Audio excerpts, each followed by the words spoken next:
Zwem.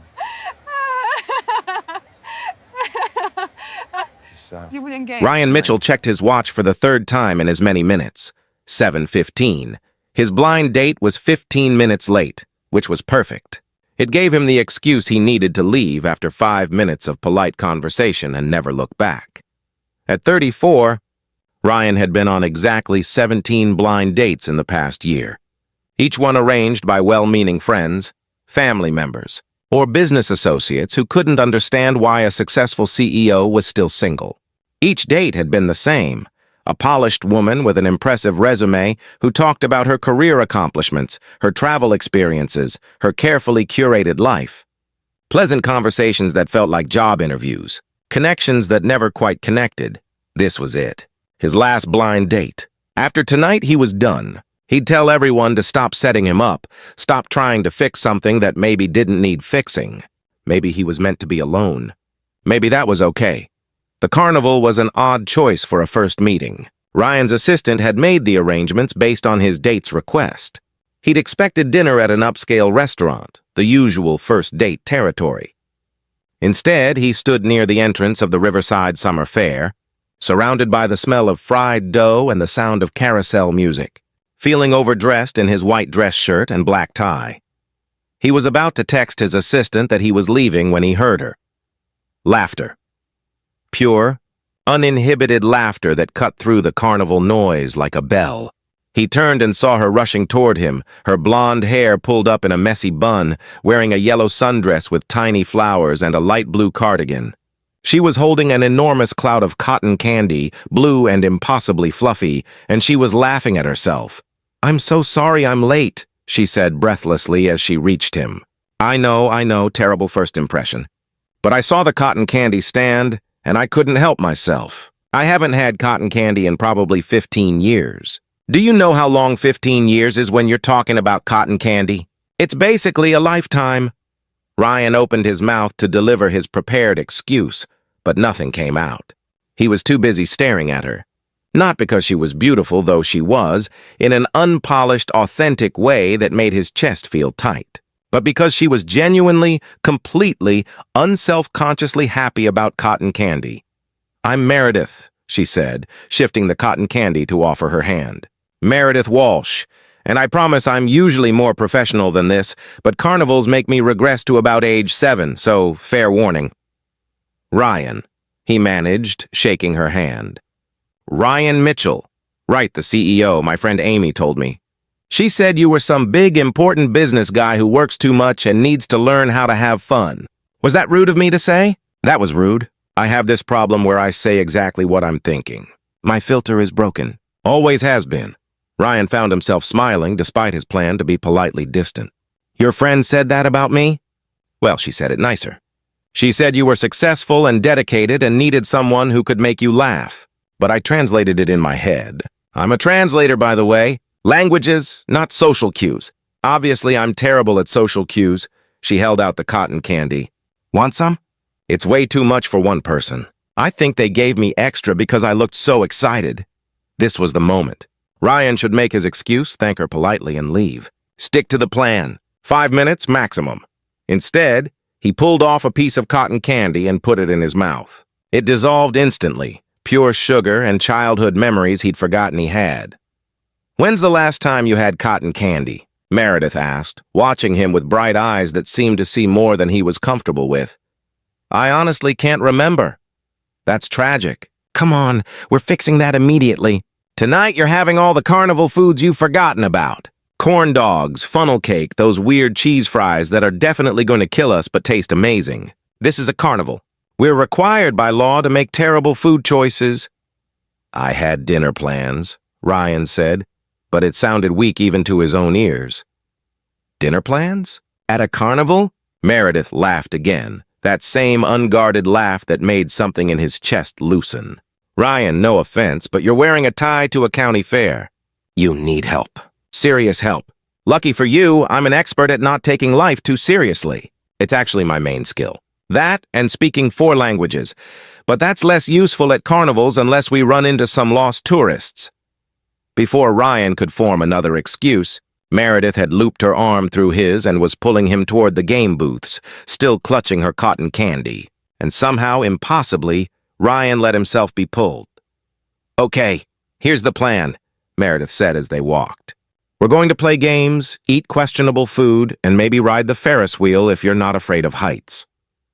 "Are you afraid of heights?" "Please don't be afraid of heights. The Ferris wheel is the best part." "I'm not afraid of heights." "Good. See, we're already compatible. Amy said you'd be stuffy and serious, but I think there's hope for you. You ate the cotton candy. That's a good sign." "Did Amy tell you anything nice about me?" Ryan asked, surprised to find he was genuinely curious. Meredith glanced at him, and for just a moment her expression softened. "She said you were kind, that you worked hard not because you loved money, but because you cared about the people who worked for you. That you'd built a company that treated people well, that you were loyal and honest and maybe a little lonely. Was that too honest? Sorry. Broken filter, remember?" Ryan felt exposed, seen in a way that should have made him uncomfortable. Instead, it felt like relief. "It's okay. What else did Amy tell you?"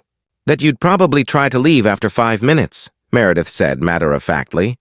"She said you always do on blind dates. That you're convinced you're not going to connect with anyone, so you don't really try. She said I should talk a lot and make you laugh before you could escape. So I'm doing that. Is it working?" Ryan stopped walking. "She told you I was going to leave?" "Yep. I almost canceled, actually. Figured, why bother if he's already decided it won't work. But then I thought, maybe he just hasn't met the right person yet. Maybe he's been meeting the wrong people who make him feel like he has to be CEO Ryan instead of just Ryan. So I thought, what if I just showed up and was completely myself and saw what happened? Worst case, you leave after 5 minutes like you planned, and I get to enjoy carnival food alone. Best case, you forget to look at your watch and we have a good time." Ryan realized he hadn't looked at his watch since she'd arrived. It had been at least 20 minutes. "I'm supposed to be leaving right now," he said quietly. "I know." "Are you?"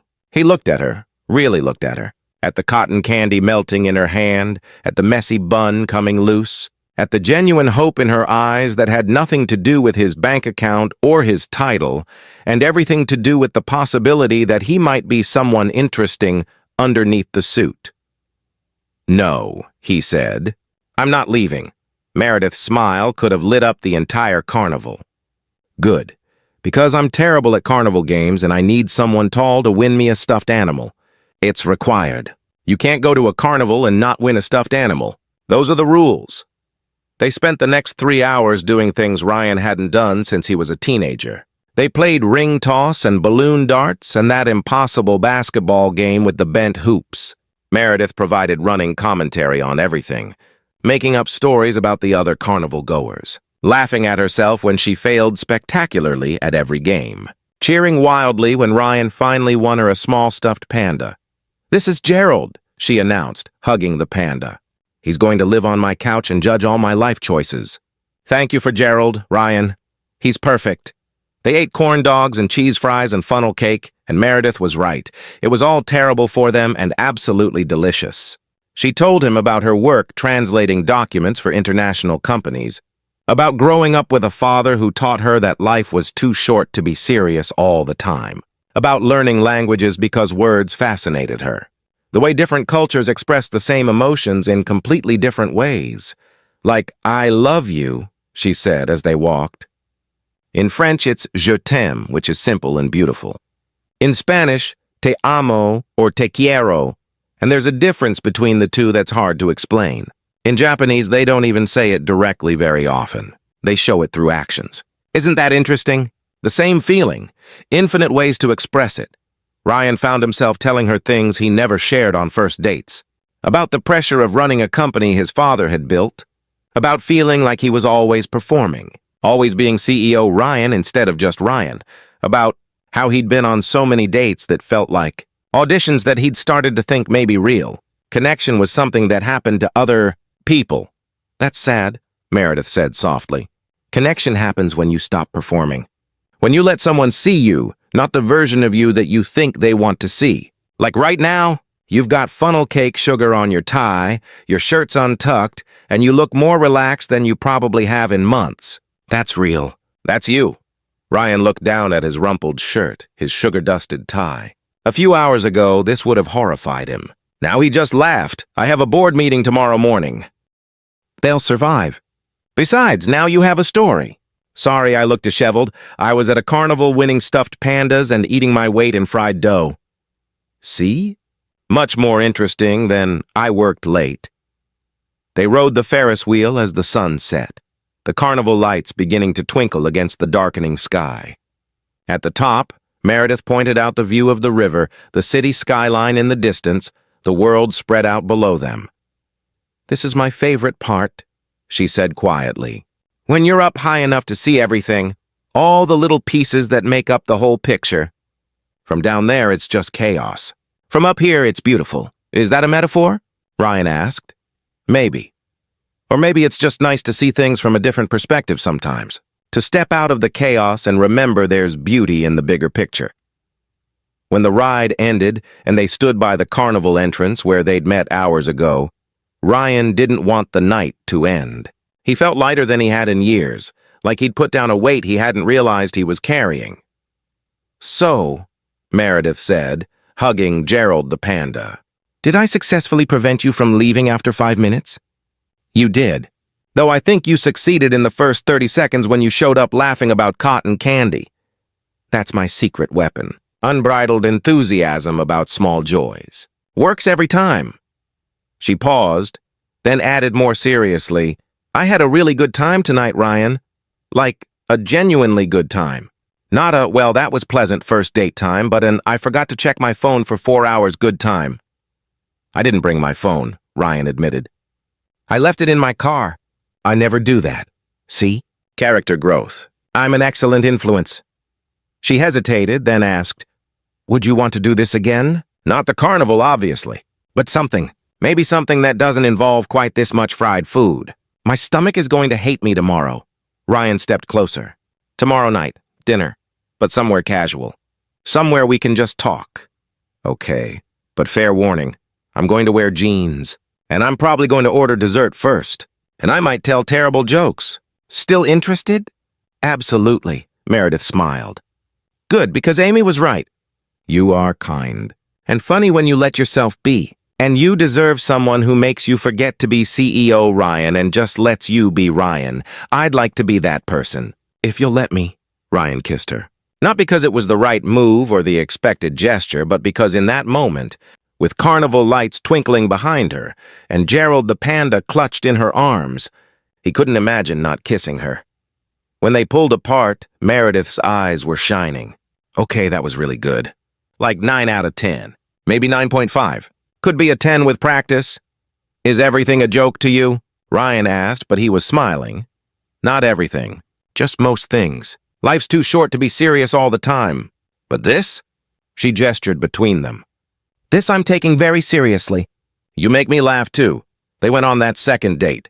And a third. And by the 10th date, Ryan knew he was in love with the woman who'd shown up late to their first meeting with cotton candy and had somehow convinced him to believe in connection again.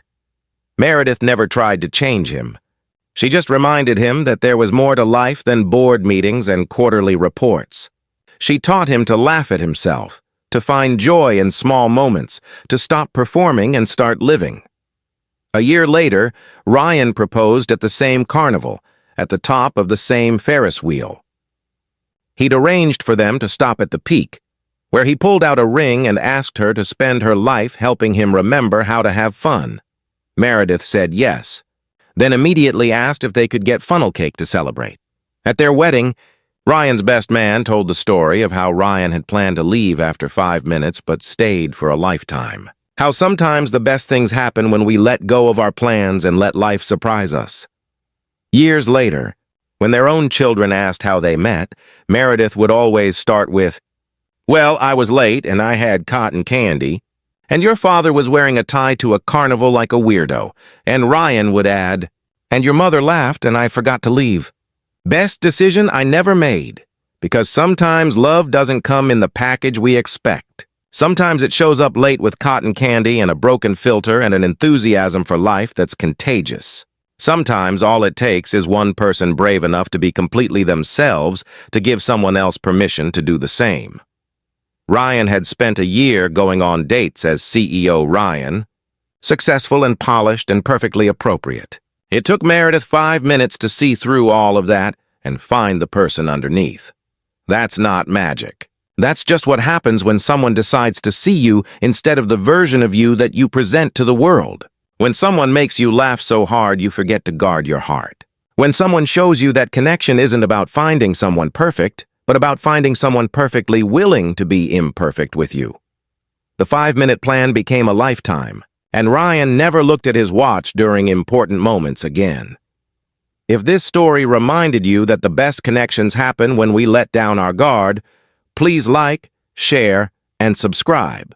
Comment below about a time someone surprised you by seeing the real you. Sometimes all we need is someone who makes us laugh and reminds us that life is meant to be lived, not just survived. Here's to cotton candy, carnival lights, and the courage to stay past the 5-minute mark.